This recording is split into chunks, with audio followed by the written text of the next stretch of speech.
Hey, good morning.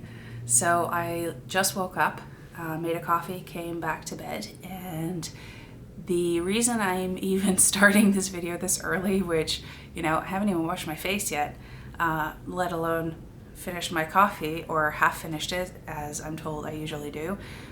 Apparently I have this thing where I can only drink half cups of things and I leave half, so we'll see how far I get with this one. Anyhow, I'm not here to talk about my coffee habits. So the reason I'm making this video and this early, without any makeup or really caring about what I look like, is because I want to talk to you about something really important. I want to talk to you about one question to maybe not ask people who have cancer, or frankly, any other sort of serious disease, or, some people maybe want to talk about it and then definitely let them talk about it. But if they're not telling you, maybe they don't want to talk about it. So I woke up this morning to a really nice couple of messages from a couple of friends, and they're all well-meaning, and most of the messages are great. One of them in particular, though, is particularly well-meaning but not great. So my friend asked me, so what's your prognosis? Well, let's not talk about it, because let me explain why. A prognosis to me is basically like when you ask a doctor, so what are my chances of getting healed, getting cured, surviving past 5 years? There's a variety of different measures by which you can, sort of talk about long-term outcomes. And any prognosis that is not particularly positive, as in anything that has less than, say, a 90% survival rate, is, I think, not something that I necessarily want to dwell on, because even if, say, you have a 50% chance of making it past 10 years, that's often how they talk about prognosis.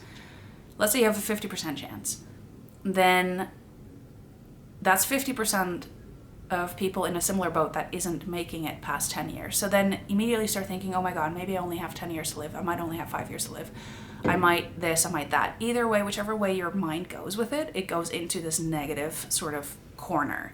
Or at least it has a pretty good chance of going to this negative corner. Some people who are particularly positive will go like, oh, I have 50% chance that, this is great. This is really good news.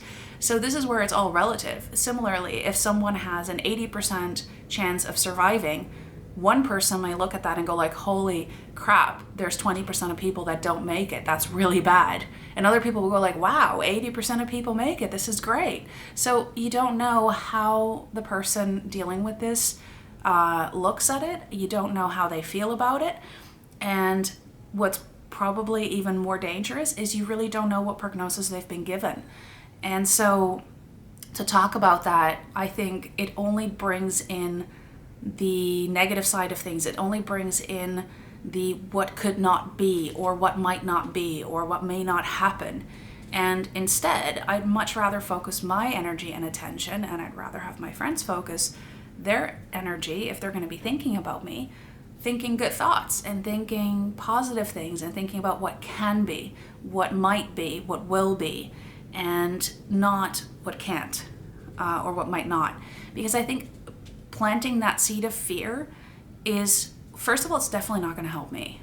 And let's for a second pretend that, we all only have a certain amount of time on this earth.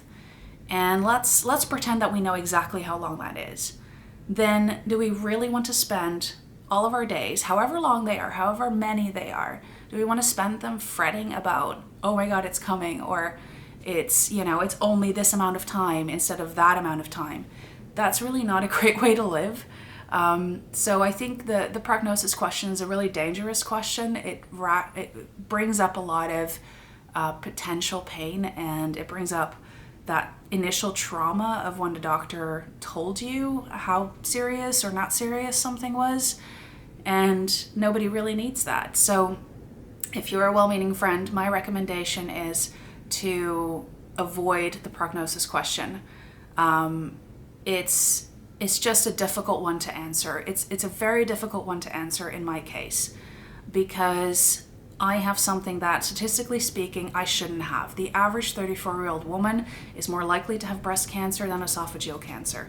So if I am already sort of beating the odds at getting this. Maybe I can beat the odds at beating it too, but it's just such a difficult question to answer.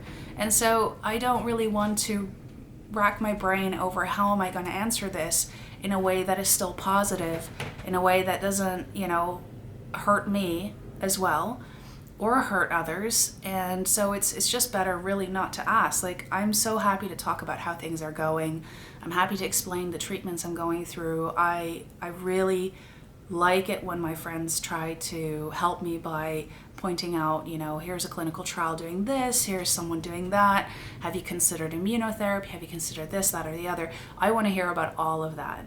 But the one thing I really rather not hear about is, what's your prognosis? It just doesn't help. So I know people mean well, and I've spent the last weeks answering this question, I think, just off the top of my head, and I promise I'm not exaggerating, I think probably 40 times. And I'm really done. I'm done answering the question because I always start it with, well, this is what they told me, but, I should have been a 55-year-old male smoker to get this, so we don't really know if the stats really apply to me as well, et cetera, et cetera. And you get into this long-winded story, and it's just really tedious. And again, the worst part of it is that I think it is just not very positive. And what I need right now, the thing I need the most, is positivity. And so that doesn't contribute. So here's my tip of the day. Do not ask about prognosis. Ask about anything else. I am so happy to talk about every other aspect except that one. All right, thanks for listening, and hopefully I'll see you next time. Bye.